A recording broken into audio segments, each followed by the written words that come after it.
ભરૂચ જિલ્લાના ઝઘડિયા તાલુકાના વાસણા ગામે છોટુભાઈ વસાવાની અધ્યક્ષસ્થાને એક મીટિંગનું આયોજન કરવામાં આવ્યું હતું, જેમાં ઉપસ્થિત લોકોએ સંગઠન કેમ તૂટે છે અને સંગઠન કેમ મજબૂત કરવું એ વિશે ચર્ચા વિચારણા કરવામાં આવી હતી। ઉપસ્થિત આગેવાનોએ પૂર્વ ધારાસભ્ય છોટુભાઈ વસાવાના પુત્ર મહેશ વસાવાને લઈ ટીકા ટિપ્પણી કરી તેઓના ભારતીય જનતા પાર્ટીમાં જોડાવાના નિર્ણયને વખોડી કાઢ્યો હતો।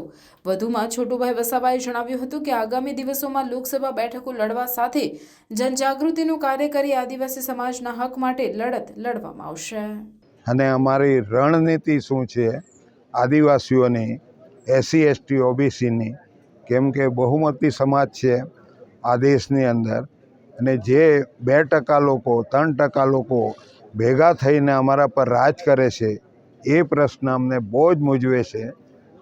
એટલે આવી રીતે હજારો મિટિંગ કરશું અને સંમેલનો પણ કરશું અને એનો બહિષ્કાર અમે આવી જે પ્રવૃત્તિ કરે છે દેશ લૂંટવાની એનો અમે સખત વિરોધ કરવા માટે આવી મિટિંગો કરતા રહીશું ને અમારી રીતના જાગૃતિ ફેલાવીને આખા દેશના લોકોને અમે સંદેશો બી આપશું, ગુજરાતમાંથી સંદેશો આપશું, કેમ કે આ ભાજપ ગુજરાતમાંથી આખા દેશમાં ફેલાયું છે।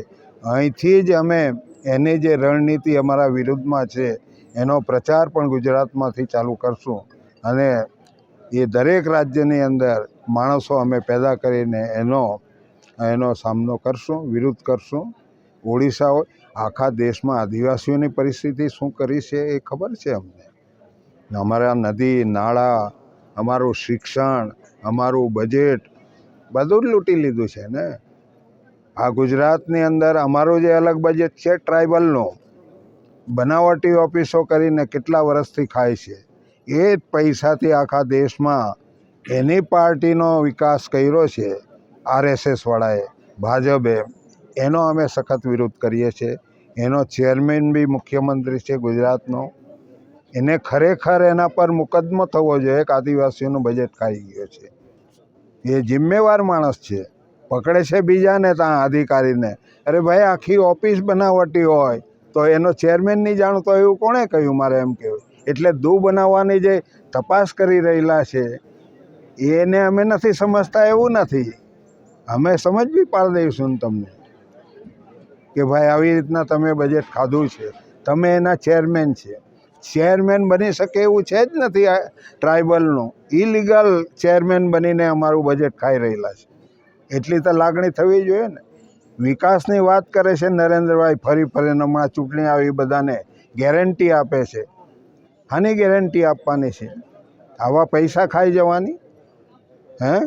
એની ગેરંટી આપો ને, પૈસા નહીં ખાય ને વ્યવસ્થિત એ બજેટ લોકો સુધી પહોંચવાનું, બીજી ગેરંટી આપવાની શું જરૂર? તમારી ગેરંટીમાં હવા ધું હોય, મારે એમ કહેવું છે। આજથી થોડા તમે રાજ કરો ગુજરાતની અંદર, 35 વર્ષ થઈ ગયા। અમારી હાલત શું છે આદિવાસીઓની, એસસીની, એસટીની, ઓબીસીની, માઇનોરિટીની, શું પરિસ્થિતિ આજે તમે કરી છે? ગોધરાકાંડ કરીને સબ બધે ફેરવીને જીતવાનો હિન્દુત્વ, અમે તો કોઈ હિન્દુ છે બી નથી। શા માટે અમે પરાણે હિન્દુ બનાવો છે? અમને નાગરિક રહેવા દો। નાલાયક સંસ્થા આરએસએસ, જાઓ જ્યાંથી આવ્યા છે ત્યાં ચાલ્યા જાઓ, ઘૂસપેટિયાઓ। અમારી બરબાદી દેશની કરવા માગો છો તમે? બતાવજો આ પૂરેપૂરું એમને। હા, કે અમને ડર નથી, અમિત શાહનો બી નથી, નરેન્દ્રભાઈનો બી નથી, આરએસએસનો બી નથી। અમને ખબર છે એ સંસ્થા બધે મરાવી રહેલી છે। સનાતન ધર્મવાળાએ હું ધંધો કર્યો અહીં આગળ કે જે લોકો આ લોકોને જાગૃત કરે છે એવાને મર્ડર કરાવવાવાળી આ જે સનાતન, એને ધર્મનું નામ આપવાનું એ કેવી રીતના શક્ય બને? આ બનાવટી ચૂંટણી છે, આજથી નહીં, બહુ વખતથી જ્યારથી ઈવીએમ આવ્યું છે ને ત્યારથી બનાવટ છે આ પ્રજા સાથે।